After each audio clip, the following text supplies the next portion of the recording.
kapangyarihan, sapagkat ikaw ang lumalang sa lahat ng bagay at ayon sa iyong kagustuhan sila'y nilalang mo at pinapanatili. Amen.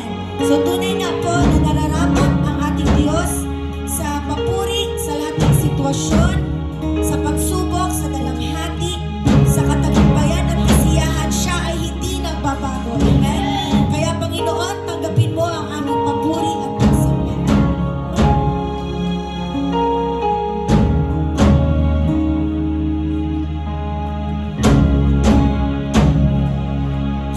Salamat sa dakila mo pag-ibig. Salamat sa payakap mo, Ama. Ang presensya mo ang ninanais ko. Ang puso ko ay para lang sa'yo. Salamat sa dakila mong pag-ibig. Salamat sa pagyakap mo, Ama. Ang presensya mo ang ninanais ko. Ang puso ko ay para lang sa'yo. Nararapat ka sa papuri, luwalhati ang pagsamba. Jesus, ika'y dakilain, magpakailanman. Nararapat ka sa papuri, luwalhati ang pagsamba. Itataas ang ngalan mo, Ama.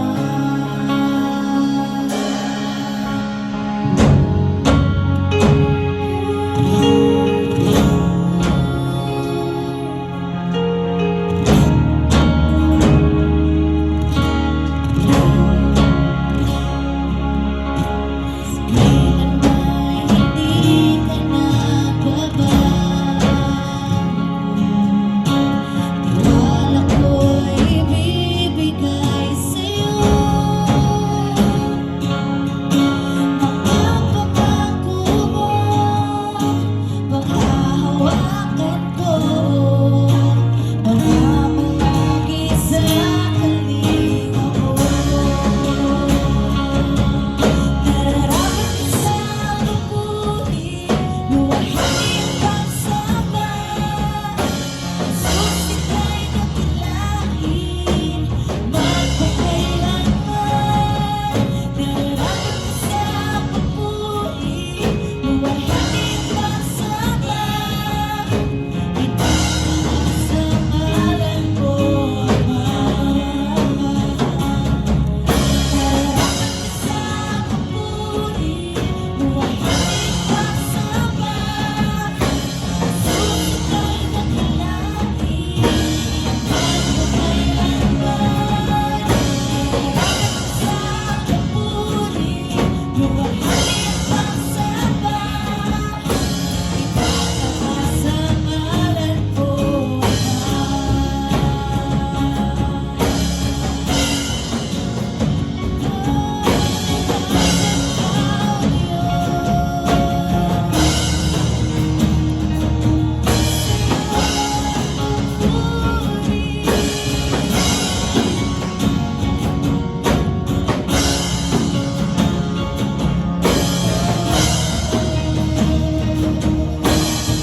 lahat.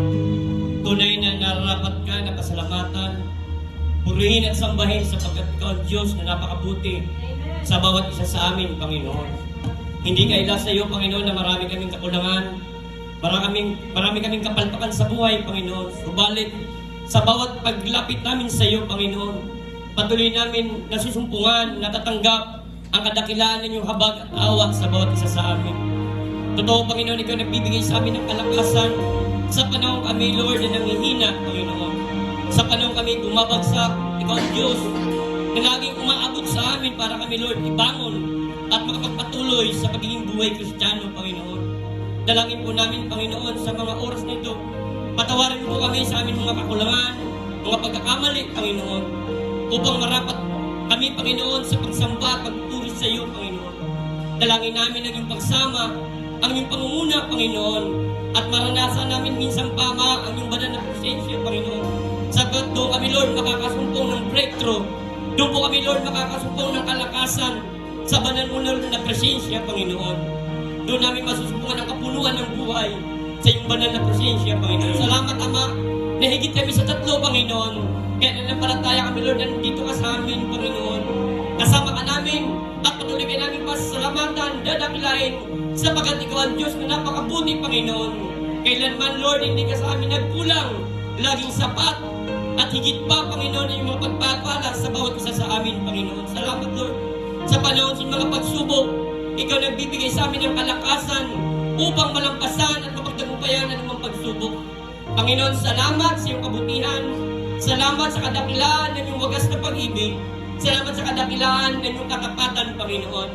Habang kami nabubuhay, patuloy ka namin papasalamatan, patuloy ka namin sasambahin, patuloy ka namin pupurihin, sapagkat ikaw ang Diyos na nagmamahal sa amin, na walang katumbas, Panginoon. Lord, sa mga oras na to, Panginoon, patuloy namin kinikilala ang dakilang mong sakripisyo na ginawa sa krus ng Kalbaryo. Salamat, Panginoon, na bagamat hindi kami kaibig-ibig, pero Lord, ikaw ang Diyos na nangunang nagmahal sa amin, Panginoon. Lord, hindi mo kami natagpuan na matuwid, pero pinili at hinirang mo kami, Panginoon, sa kabila ng aming mga kakulangan, Panginoon. Tulungan mo po kami, Ama, na magpagpatuloy sa pagiging buhay Kristiyano at sa paglilingkod sa iyo, Panginoon. Tulungan mo kami, Lord, na magawa namin ang best sa paglilingkod sa iyo, Panginoon. At sa paglilingkod namin, wala kaming ibang hangad kundi ikaw maitaas, mapupurihan, maluwalhati, Panginoon, sa bawat isa sa amin. Salamat minsan pa, Ama, sa iyong kabutihan, sa iyong masaganang biyaya at habag, sa iyong kadakilaan, Panginoon, sa pag-ibig mo na kailanman hindi nagmamaliw, Panginoon. Sa iyo ang lahat na papurit parangal sa pangalan ni Jesus. Amen. Sabi po sa Psalms 11, you have turned my mourning into joyful dancing. You have taken away my clothes of mourning and clothed me with joy. Ano mang mourning or sorrows meron tayo ngayon, God can turn that into joyful dancing and joy. Amen?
What's in your hand?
Praise Him.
Basahin po natin ang Jeremiah 29:11-13. Okay? My favorite verse. May mga plano po tayong seminars na po pwede pong gawin. At gusto ko i-announce po na this coming March, magkakaroon po tayo ng Believers Conference. Ibig sabihin po, yung lahat ng ating mga churches po ay pag-iisahin po natin at magkakaroon po tayo ng isang araw na convention.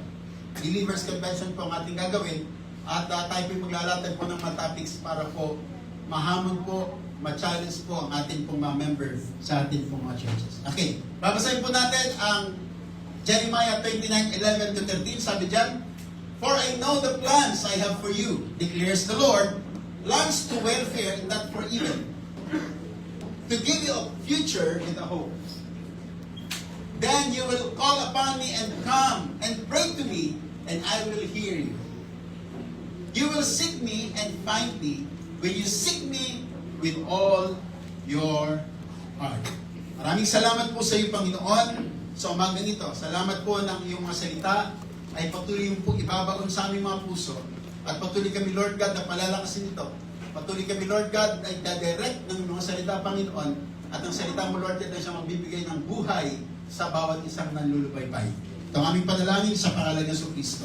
Amen. Palakpakan po natin si Lord.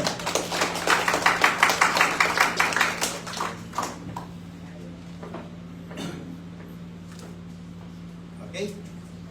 So, ang ating pong paksa ay seek the giver, not just the gift. Okay? Ating hanapin ang nagbibigay, hindi yung ibinibigay. Okay? Hindi yung regalo. Okay? Napakaraming mga tao po, ang chase po nila yung success. Hinahabol po nila, pinagsisikapan po nilang makuha yung tagumpay. Sinisik po nila yung peace, yung kapayapaan, and blessing. Subalit kanila pong nakakalimutang i-pursue ang Diyos sa kanilang mga buhay. And Jeremiah chapter 29, ang mga Israelita po ay nasa exile. Okay? Sila po ay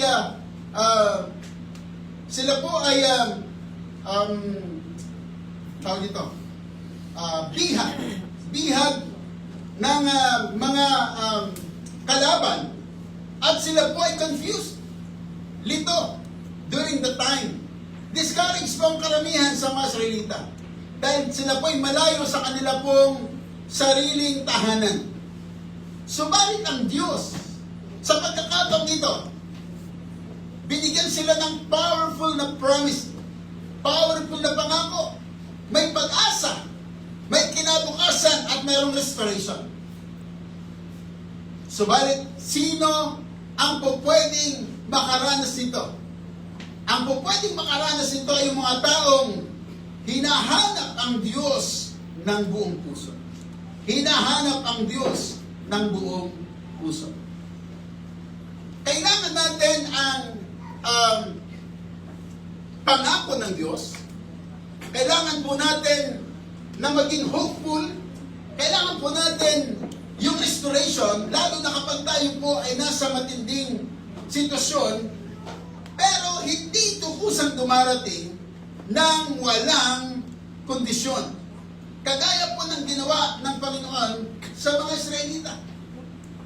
Nung sila po ay hopeless, nung sila po ay confused, may pangakong pag-asa, may pangako pong magandang kinabukasan, at may pangakong pagbabalik loob o restoration. Pero ang sabi ng Panginoon, mararanasan lang ninyo ito kung ako ay hahanapin ninyo ng buong puso. Amen? Hahanapin siya ng buong puso. So when we pursue God fully, you will discover the future He prepared for you. Kapag ating pong hinanap ang Diyos ng buong puso, madidiscover po natin ang ating kinabukasan na inihahanda ng Diyos para sa atin. Ang magandang bukas na inihanda ng Lord para sa atin. Sabi po ng isang quotation, if you seek God, you gain everything. Amen? Kapag hinanap na po natin ang Diyos ng buong puso, makukuha natin ang lahat-lahat. Amen? Even when you lose everything else. Kahit na mawala sa iyo ang maraming bagay. Okay? Ang sabi po ng Biblia, makukuha naman natin, okay, ang lahat sa ating Panginoon. So, mga kapatid, maliwanag din po ang sabi ng Banalang Kasulatan na ang Biblia po ini-encourage tayo. Sabi ng Panginoon, call unto me and I will answer you. So, tingnan niyo, no? Ang Lord nag-aanyaya. Hindi po siya yung Diyos na nagtatakwil. Hindi siya yung Diyos na kanyang inilalayo ang kanyang sarili sa atin. Ang Diyos nito inilalapit niya ang kanyang sarili sa atin at sabi na niya nilalapit na niya ang kanyang sarili sa atin. Sinasabi pa niya, come! Amen? Lumapit ka! Okay? At hindi lang yan sabi ng Panginoon, hanapin niyo ako at ako inyong masusumpungan. Meron bang nagtatagong nagpapahanap? At nagsasabi mo, hanapin niyo, makikita niyo. Ang ibig sabihin ng Panginoon dito, kung ikaw ay talagang buong puso nga hanapin ng Panginoon, hindi po pwedeng pagtaguan ka ng Diyos. Hindi po pwedeng ang Diyos ay lumayo sa iyo, kundi lalo siyang lalapit sa iyo. Sabi ng Biblia, if you draw nigh to Him, He will draw nigh to you. Amen? Kung lalapit ka sa Kanya, lalapit siya sa iyo. Paano mangyayari ng Diyos ay magtatago at lalayo sa iyo kung naghahanap ka sa Kanya? Ang Diyos, kapag ang isang Kristiyano ay naghahanap sa Kanya, hindi po pwedeng itago niya ang kanyang sarili sapagkat gustong-gusto ng Panginoon na tayo po ay nakikita naghahanap sa Kanya. Sabi ng Panginoon pa doon sa Jeremiah, call on the Lord while He may be found. Call on Him while He is near. Tawagan mo ang Diyos habang siya ay malapit pa. Tawagan mo ang Diyos, ang kanyang pangalan, habang siya ay masusumpungan pa. Mga kapatid,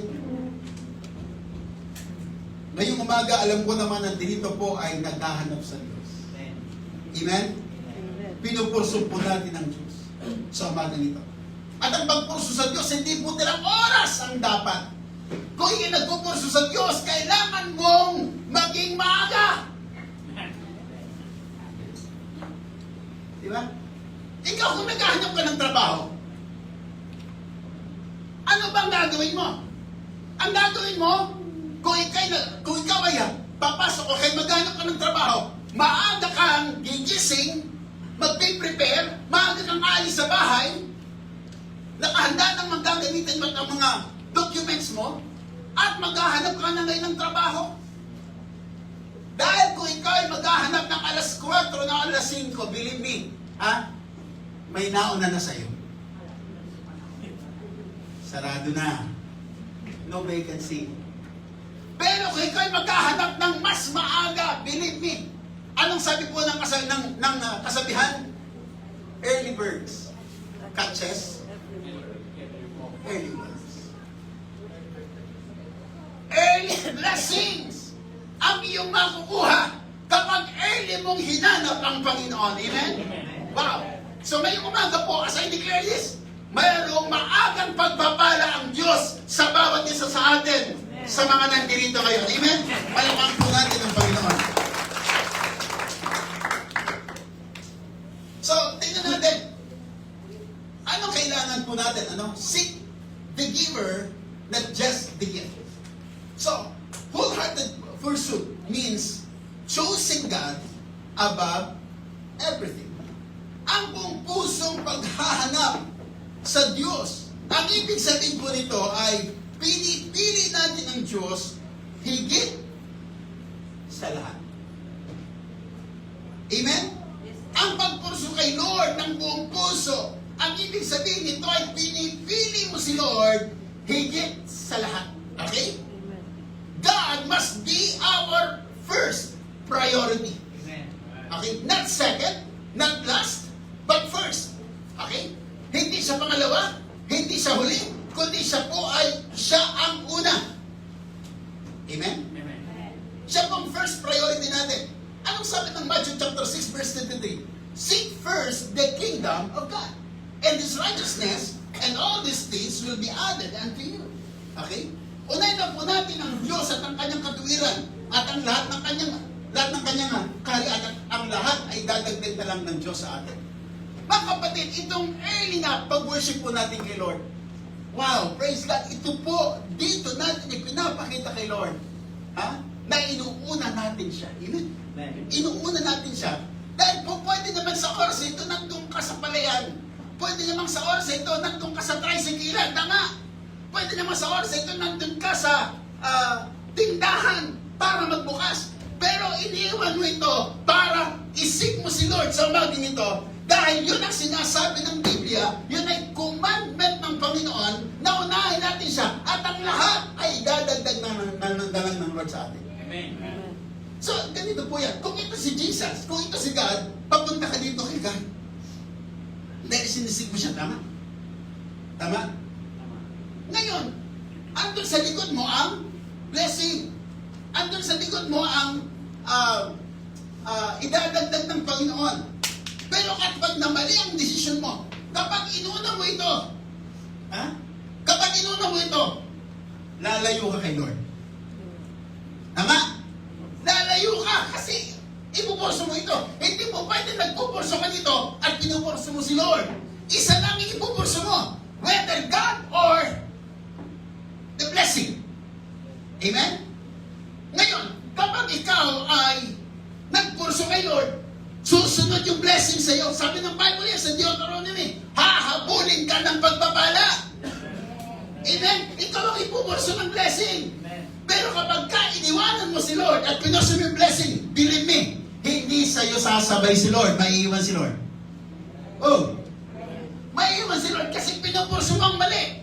Ang blessing, mga kapatid, ang sabi ng Bible, believe me, ito sabi ng Deuteronomy 28, hahabulin ka ng pagpapala kapag pinurso natin ng Panginoon.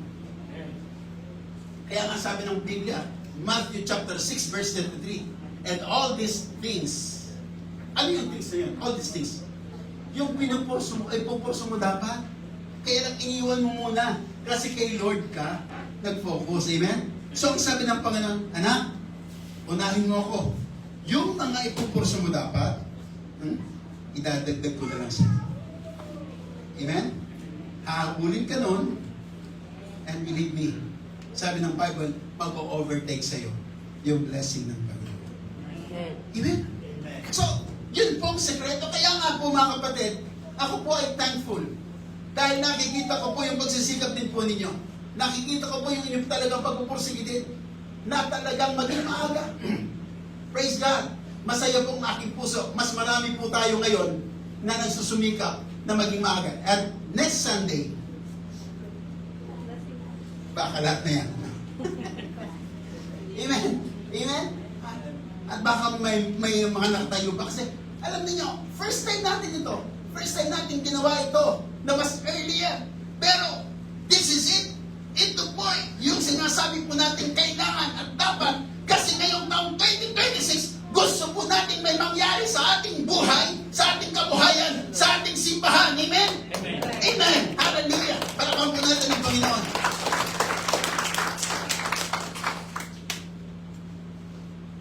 So, God desires full devotion.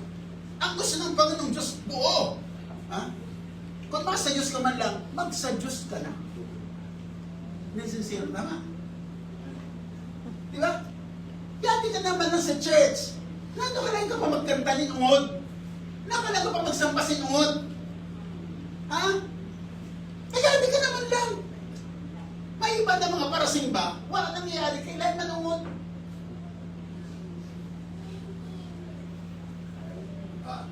Ikaw sa kong ha, yadi ka naman na sa church, umudan mo na. Ha? Ayaw na pagpapara. Kung sana, dua-dua. Ha? Umudin na. Umudin ang pagsamba kay Lord. Umudin na ang paglilingkod sa Diyos. Kasi may mangyayari pag umud kita. Kasi desire ni Lord, full devotion. Pagka half-hearted ka, sa pagkaon, masiraman minsan na half cook, di ba? May mga patuan na masarap half cook. Pero pag karne, pwede nakakansel. Nakakansel po ang karne na half cook. Kaya ang karne, dapat iluluto sin. Hindi sa ako na ako sinisisa rin. Kaya pag niluluto ako, pag makulat pa. Kaya minsan hindi kakaraw kami. Ibalik na, kinutudag ako. Pero pag ako, pag inanagulay, ang hapok masarap. Lalo ang sapsoy. Ay, ayaw. Makatulong gawa. Pag hapok. May mga pagkaon lang na pwede hapok. Masarap. Pero kagamuan, pag hapok. Kaya masarap. Ang malagang ko na luto. Kaya masarap ka unon. Ha? Si Lord pa, kundi yung offer na si Lord. Ha? Naman yung offer na kay Lord. Lain hapok. Ha? Lain hapok, kundi lutong-luto. Kasi gusto ni Lord, desire ni Lord, full devotion sa iyo. Amen? Okay? So, half-hearted pursuit brings shallow experience. So, like ka maka-experience sinharong kapag ka-shallow ang iyong devotion kay Lord. So, Deuteronomy 4:29, seek Him with all your heart and soul. Hanapin daw natin si Lord ng buong puso at ng buong kaluluwa. Okay? And also, God reveals Himself to passionate seekers. Inihahayag ng Diyos. Inire-reveal ng Diyos sa Kanya, sa taong buong-buo. Passionate yung Kanya pong paghahanap. So, casual seekers see little. Committed seekers encounter God. Yung mga partial seekers lang daw po, casual seekers, ay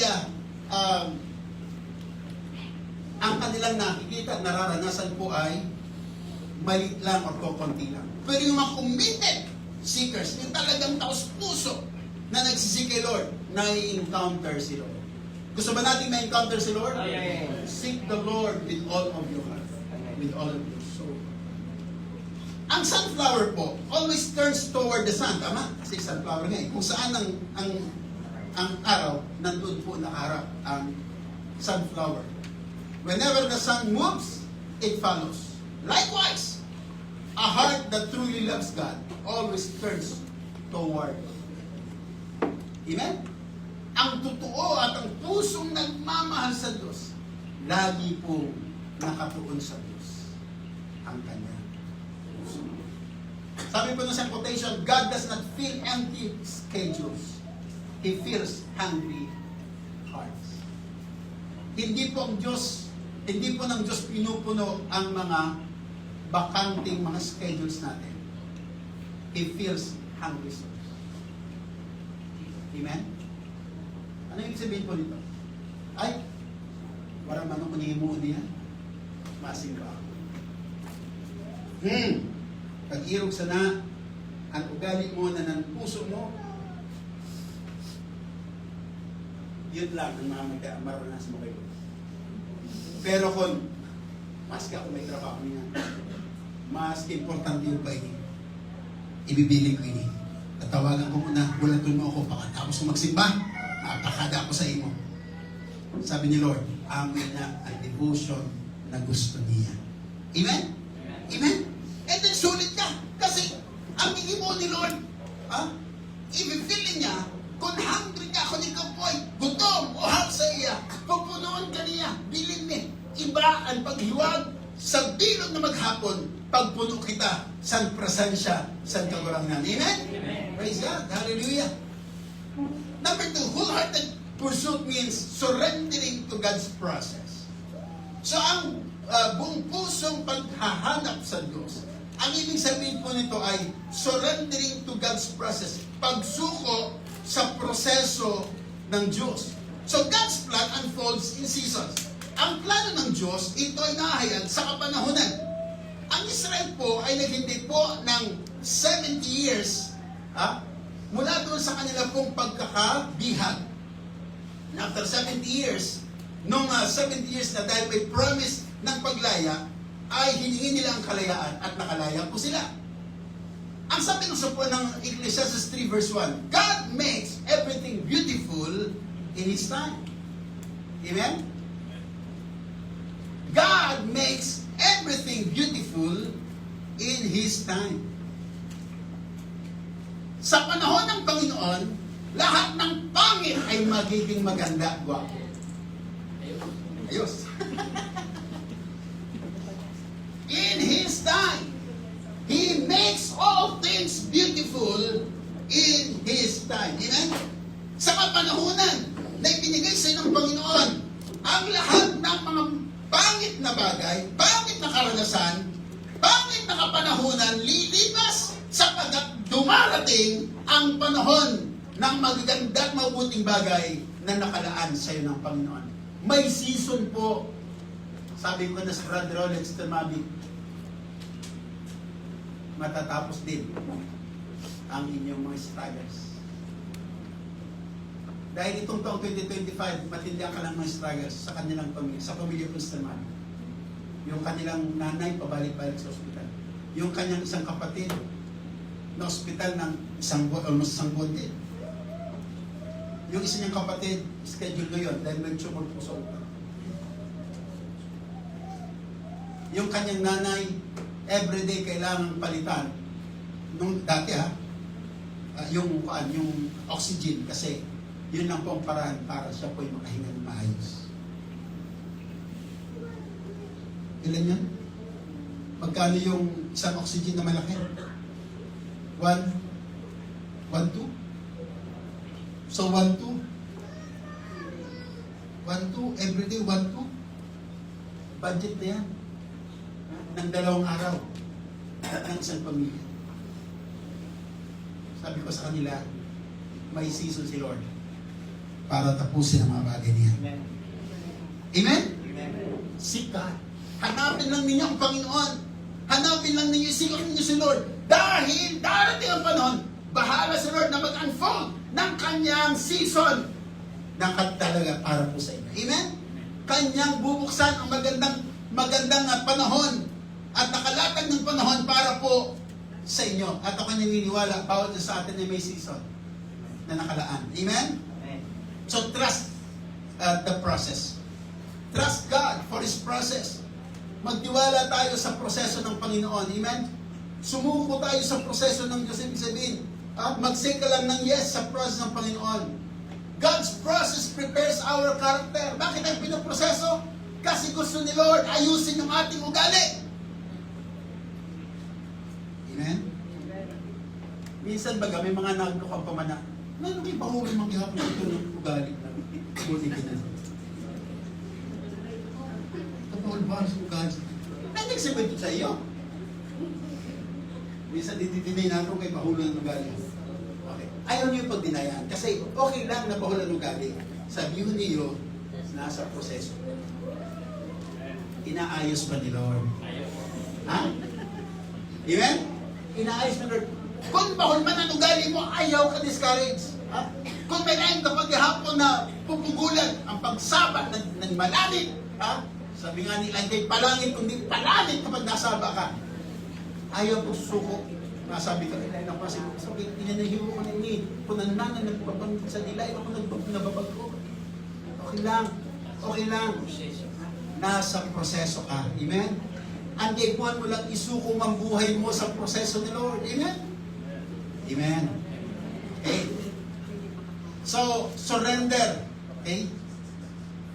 To God's process. Okay? Before promotion, tanda natin, there is preparation. Bago ang promotion po, may preparation muna. Si Pacquiao, hindi siya naging world champion, naging 8th division world champion, nang hindi niya inihanda ang kanyang sarili. Amen? Lahat ng champions, naghanda, lahat ng na-promote, pinaghanda nila ang kanilang promotions. Hindi sila na-promote ng bigla at basta-basta. Sila ay na-promote at sila po ay naging champion. Naghanda sila ng lubusan. So, before promotion, there is preparation. Yung preparation, yun ang process ng Panginoon. Amen? Okay. James 1, 3-4, sabi yan, trials produce perseverance and maturity. Yun palang trials, yan ay preparation ng Lord sa atin. ang school. Ako naniniwala, this year 2026, kakaibang eskwelahan ng Myrtle po ang mapuprocess natin. Amen? Amen. So, yung pong trials na pinagdaanan ng ilang taon, yung mga pagsubok na dinaanan po nito ng ilang taon, mga kapatid, ito po ay patungo doon sa promotions. So, God's purpose is greater than our comfort. Tama? Mas interesado si Lord sa kanyang layunin kaysa sa ating pong comfort. Ang gusto ni Lord ma-accomplish, yung purpose niya, hindi yung comfort mo. Kasi ang purpose ni Lord sometimes hindi comfortable. Amen? Ang layunin ni Lord, hindi ka gawin komportable, kundi ayusin ang buhay mo. At yung pag-ayos hindi po madali. Hindi komportable ang pag-ayos minsan. Amen? Kita, pagka gusto mo ayusin ng bayhan mo, kahit one scrub yan. Gusto mo magpaputi? Grabe. Grabe mo na. Kahit kuha ng magkariusin. Gatas. Kahit kuha ng magsabon sintab.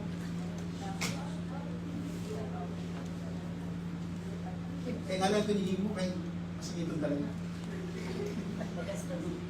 Magastos. Grabe ang disiplina, ng tiyaga. Medyo akong tunay engine na lang ha. Pag mga perang simana, pwede ka na maging mabuti ha. Pero magastos mo ito. Sabi yun, si Lord, lahin siya after sa comfort nato. Minsan yan kapag komportable ka, gusto niya Lord, kalaw-kawin ka para humiwag ka. Hello? Tinimo ko niya po ina sa mga kuan, sa mga disciples. San sinda ba siya ng komportable sa kada saro? Ha? Sige na lang nindaan karaon, sige na lang nindaan inistoryahan,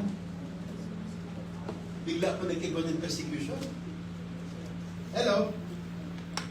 Si King Nero, biglang nagkuhan sin decree. Ha? Dara ko po ang mga nagpapalo kay Jesus. Ha? Dara ko po ng binitayon para tayo. Ay nagduraga sila. Kundi hindi nagsurusok. Na nakikinig mo ni Lord, komportable na kaya sa kada sa Lord. Komportable na. Pero paagi naman ito ni Lord. Process ni Lord ito para mag-spread ang word ni Lord. Amen? May nakaabot sa Asia, kaya kita naabot.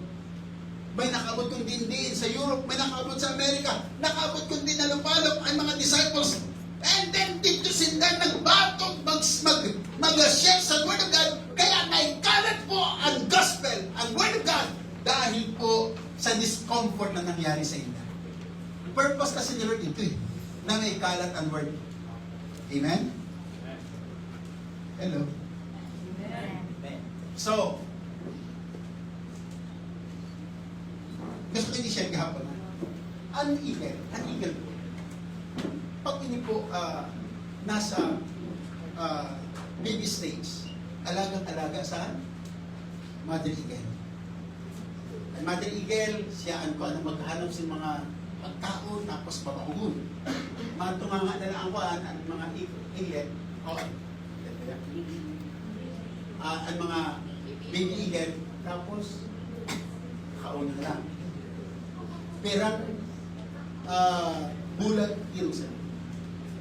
Pag adolescent po sa eagle, ina nagkapakpak na magandiyo, ang gigibot po sa ina, dadaraw sa itaas, pukwaon sa nest, rarauton na nest, hello? Rarauton, nagraraot po sa nest, sa salad, sa eagle, ang mother eagle. Minsan, pag ito bata, meron ka rin ako na very comfortable kami na kami nakaturong, nakahingalo kami ng estudida, ano yun na? Pero purposely talaga kinahali sa mother eagle, inaraot po ang nest. Kaya pagka ang nest nito yung maghapon, mabalik dito ang mga eagles na sarlay. So pag nakapagpag na po, hindi na lang sa taas. Pagkatapos niya inirauton, nagkaroon niya bibit dito sa taas at ang mga bata niya Tapos, bibitawan sa taas. Ayan. Pag bitaw pa sa taas, makampay na sila. Makampay na dito. Dahil pa kaya. Pag mabagsak, kukuha ang gapon sa Mother Eagle. Tapos, dagang gapon sa taas. Pagkapon sa taas, bibitawan niya ulit. Bibitawan ulit. Pakatas pakakampay ulit. Hanggang sa matuto ng kumampay. At hanggang isang araw, yung eagle na yon ay ganap na nga mahusay kumampay. Ngayon ang sabi ng eagle na maliit dati, na minsan nagtatampo sa nanay, bakit sinira yung kanyang? Pasasalamatan niya ang kanyang mother eagle. Dahil sabi niya, Mama, kung hindi mo sinira ang aking pugad o aming pugad, hindi kami masasanay lumipad at kumampay.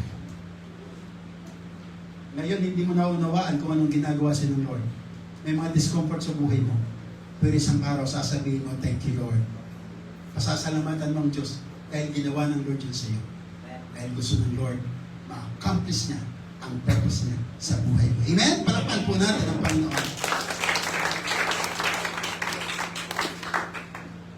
A potter shapes clay by pressure and turning without pressure. There is no vessel. God shapes us through season. A potter shapes clay by pressure and turning without pressure.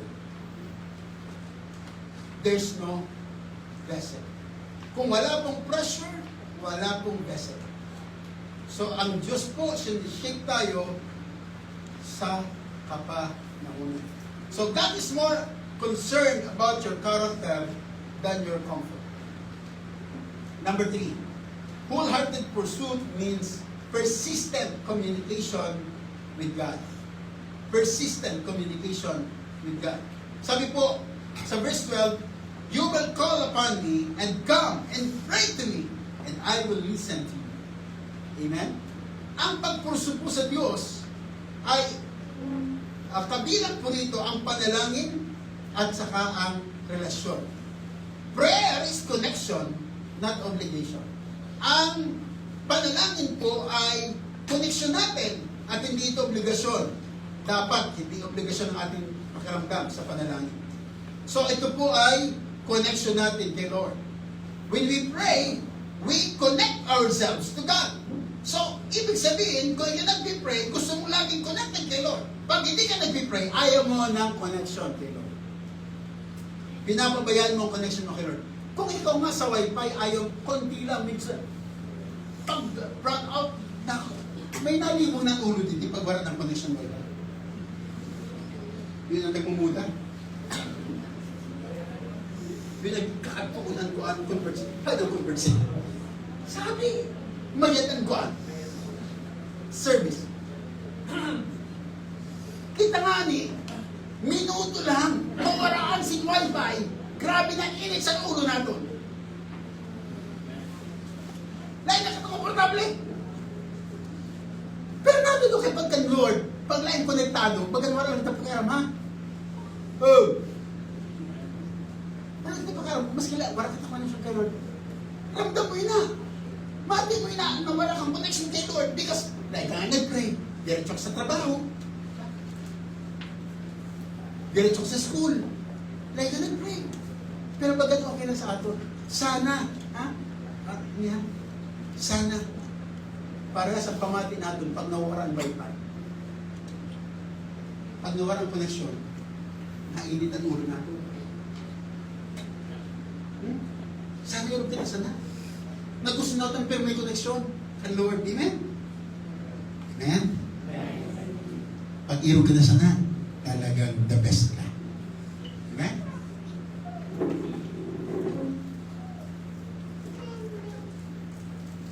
God listens to sincere hearts. Ang Diyos ay nakikinig sa sincere puso. Not perfect words sa kailangan sa paglapit sa Lord, sa panalangin, but genuine hearts. Sa paglapit kay Lord sa panalangin, hindi kailangan ikaw ay orator, hindi kailangan ikaw ay napakahusay magbitaw ng salita sa panalangin, dahil hindi doon tumitingin si Lord. Sa panalangin, ang tinitingnan ng Lord ay yung taos-pusong lumalapit sa Kanya. Amen. Di ba iba mga tingnan niyo to, may mga mahusay manalangin pero walang tugon yung prayer. Parang ang husay niya mag-pray pero yung prayer niya hindi nangyayari. Pero may mga kuan na panalangin na minsan ang daming Lord God, Lord God, Lord God, Panginoon, ha? Jesus, Lord God, Jesus. Ha? Sa isang minutong o sa 10 segundong panalangin, 10 Lord God ang nasasampo. Diba? May mga ganito pang conclusive prayer. Lord, itago mo ako sa likuran ng iyong krus. Diba? Paano kayo tatago na rin sa likuran ng krus? O dito ka. Kung si Lord makikinig sa mga prayers natin at ang tingnan sinasabi natin, gagawin na Lord yung mga sinasabi natin, believe me, mahihirapan tayo. Kasi kahit tayo, nahihirapan tayo magsalita kung ano talagang tamang panalangin. Pero alam ninyo kung bakit si Lord tumutugon sa panalangin natin? Dahil sa kondisyon ng ating puso. Hindi man klaro yung pinapanalangin mo at sinasabi mo, pero ramdam ni Lord ang iyong puso, kaya sa tutugon, sasagot sa iyong panalangin dahil nakita ni Lord ang puso mo. Amen? So yun ang kailangan po natin. At yun, doon tayo dapat pumasit. Doon sa puso, kasi doon tumigil na tayo. Prayer positions us to receive God's future. Ang panalangin po, pinuposisyon tayo nito para po tanggapin ang ating kinabukasan mula sa ating Panginoon. Prayer aligns us with His will and direction. Ito po, a phone without signal cannot connect. Tama? Ang cellphone na walang connection o walang signal, hindi po makakonect. Kahit ilang sandyan, sending fail yan. Prayer is our spiritual signal connecting us to heaven. Diba? So sabi ng quotation, to be a Christian without prayer is no more possible than to be alive without breathing. Sabi po ni Martin Luther. To be a Christian without prayer is no more possible than to be alive without breathing. Imposible daw ang Kristiyano na walang panalangin. Kasi imposible ang buhay ay hindi huminga, mamamatay siya. Hello? Kasi ang panalangin po, yan ang hinilang spiritual natin. Kapag hindi ka nag-pray, hindi ka na humihinga. Sino dito ang hindi na nag-pray? Ano yan? Kung hindi ka na nag-pray, ibig sabihin, hindi ka na humihinga. Pero, nagsisimba ka.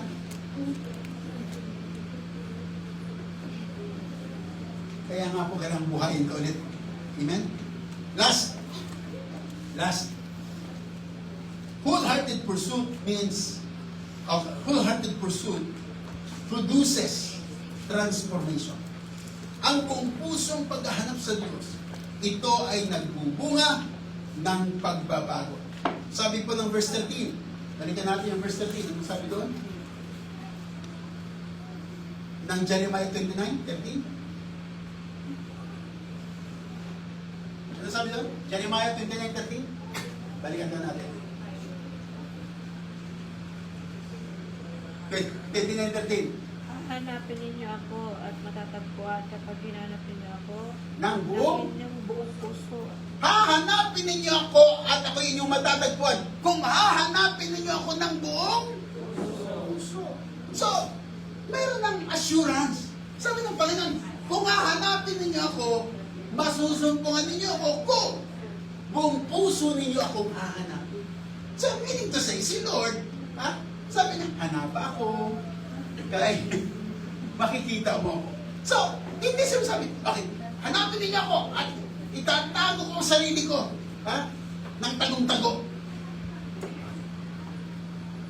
Mga kapatid, si Lord, ang gusto lang niya, makita tayo, yung decisiveness natin, na talagang i-pursue siya. Parang babae. Di ba sabi sa kanta, o ang babae pag minamahal? May kursunada? Ayaw. Pag panay ang dalaw? Nayayaw. Huwag mong dalawin. Dadabog-dabog. Huwag mong suyuin. Nagmamaktol. Pag yung iniwan, abul-abul. Yan daw po ang babae. Yan, ganyan na ganyan ang babae. Buwa. Ha? Buwa ka. Balito mo ha?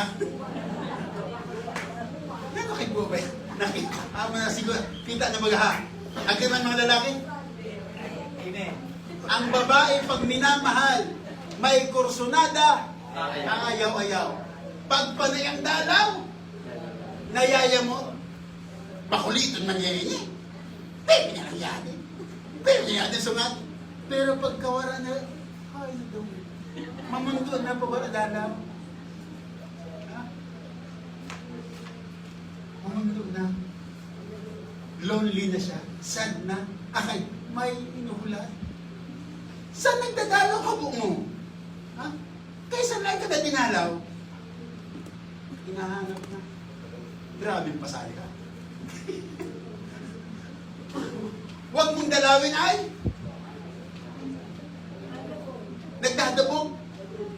Pag yung iiwan, nahabol lang. Yun po, ano.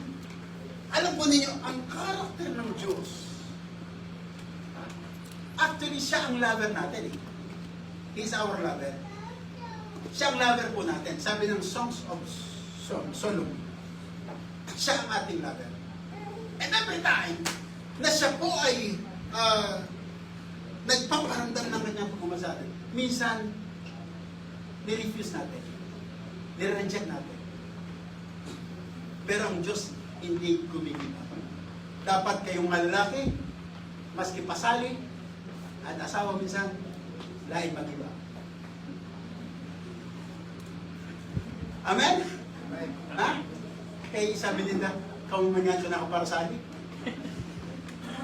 Malap pa lamang kung sa perang pasalin yung pinipag naman ka mo. Ba? Ha? Wala na kamo niyan sa buhay niya. Sabi sa mga babae. Kaya kay puhanta, ha? Ha? Sabi ni Brother Doming, magpasansya. Kada sa po, ano? Minsan sa buton ta, pag medyo nagkuha ng babae, ang tawag sana?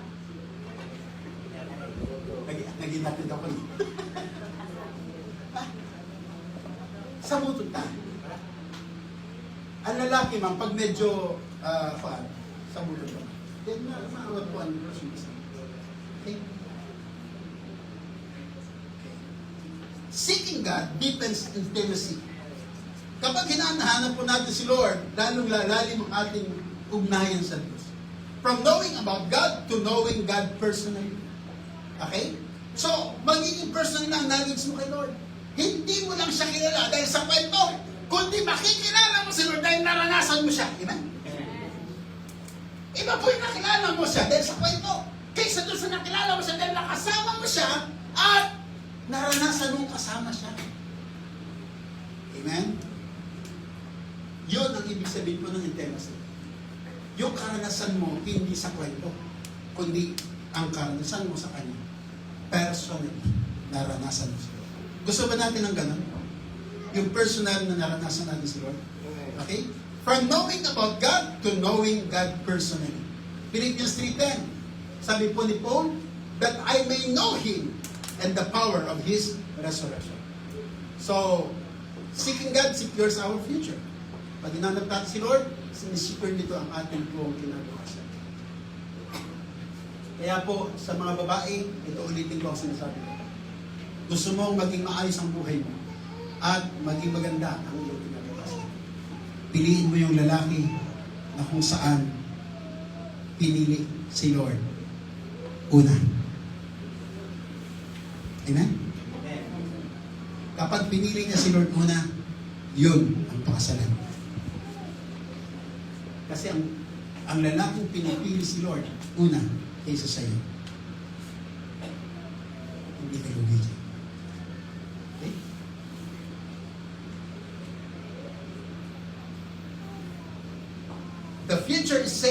God's hands. Moses has spent time in God's presence and his face shone. When we pursue God, his presence changes us.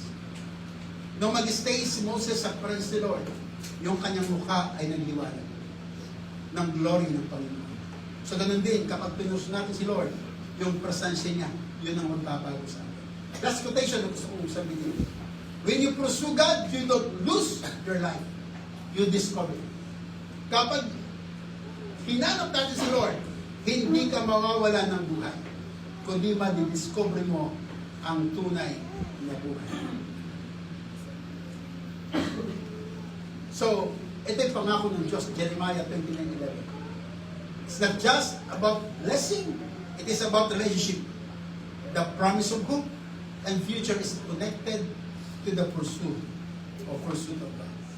Nakakonekta po ang ating pag-asa, ang ating pong kinabukasan, at ang pangako sa ating pong connection sa pag-pursue natin sa Diyos. So seek God, not just solutions. Pursue God, not just prosperity. Love God, not just His promises. Let us all stand.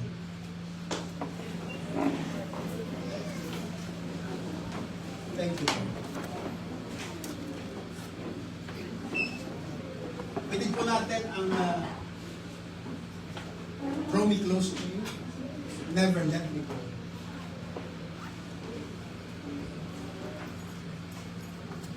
Thank you, Jesus.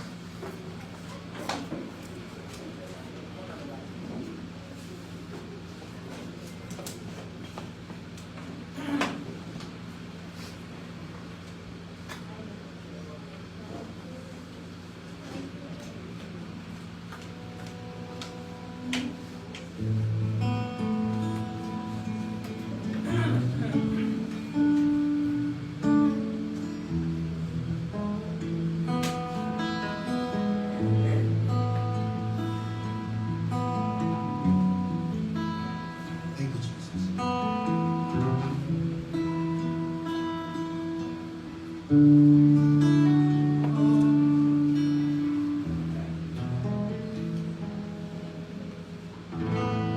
Draw me close to you, never let me go. Never let me go.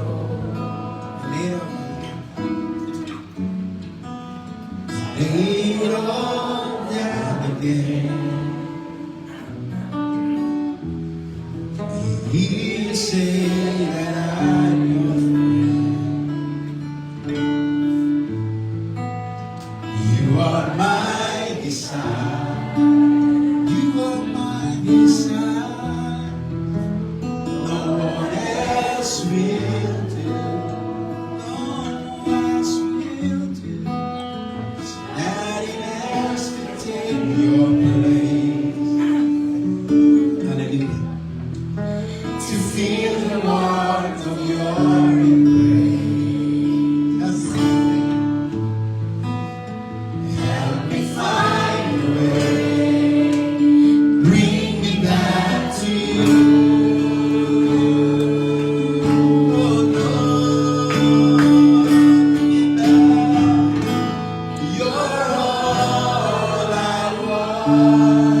You're all I ever needed. You're all I ever needed. You're all I want. Help me know you are.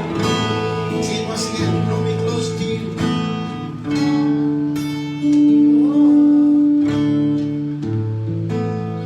Draw me close to you. Never let me go. Never let me go. And lay it all down again. And lay it all down again. To hear you say that I'm to hear you say that I'm your friend. You are my desire. You are my desire. No one else will do.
minsan, Lord God, marami kaming hinahanap sa aming mga buhay. Marami kaming ginugusto. Marami kaming dinidesire, Panginoon. At ang mga desires nito, Lord God, ang nagdudulot sa amin ng kalungkutan, kawalan ng gana pag hindi po namin ito nakakuha. Kayong isa lang ang kailangan namin, kagaya na sinabi ng Prophet ni Haring David. One thing I ask. One thing I desire is you, Lord. Isang bagay lang ang gusto ko, sabi ni David. Yun ay ikaw, Panginoon. Dahil kung ikaw ay nasa sa amin, Panginoon, sapat na ang lahat. Dahil ikaw ang kasampatan namin sa aming buhay. Tulungan mo kami, Lord, na laging ikaw ang aming piliin sa araw-araw. Tulungan mo kami na laging ikaw ang aming unahin. Tulungan mo kami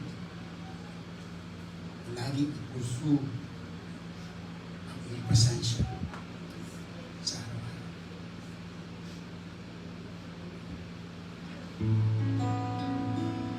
Gumagaan ang aming pakiramdam. Nawawala ang aming mga bigatin, Panginoon. Pagka kami ay nakakalapit sa iyong presensya, Panginoon. Thank you, Lord. Dahil hindi mo pinagkakait sa amin ang presensya mo. Hindi mo itinatago ang iyong mukha sa amin, Panginoon. Kung kami lamang ay maghahanap ng buong puso, masusubukan ka namin. Mararanasan ka namin. Ma-encounter ka namin, Lord, at sa aming buhay. For sure, Lord God, meron kaming pag-asa. Meron kaming bright future, Lord God. Dahil sinigurado mo na pag-ahang ito sa amin. Maraming salamat po, Diyos. Sige po, taas natin ating mga kayo. Banal at mapagpalang Diyos, salamat po sa iyo ngayong umaga. Salamat po sa mga salita na amin po naggulay-gulay, tinanggap sa palatandaan. Salamat po nito, Diyos, ay malaking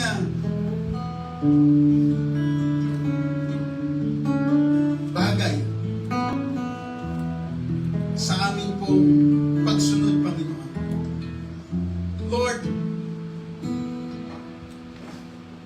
sigurado po na ikaw ay aming masusumpungan kapag ikaw aming hinahanap. Kaya hindi po namin sasayangin ang mga oras at panahon na kami nandirito sa bahay sambahan. Ay hindi ka namin nakakatagpo, Panginoon. Hindi sasamantalin po namin ang mga oras at panahon na kami ay sumasamba at nagbibigay ng parangal sa iyo, Panginoon, ng presensya mo na aming makatagpo sa lugar. Salamat, Lord, sa bawat isang nagsakripisyo, nagising ng maaga, nagpunta rito at Lord, sinikap, Panginoon, na ipurso ka ng mas maaga. Kagaya sabi ni David, Panginoon,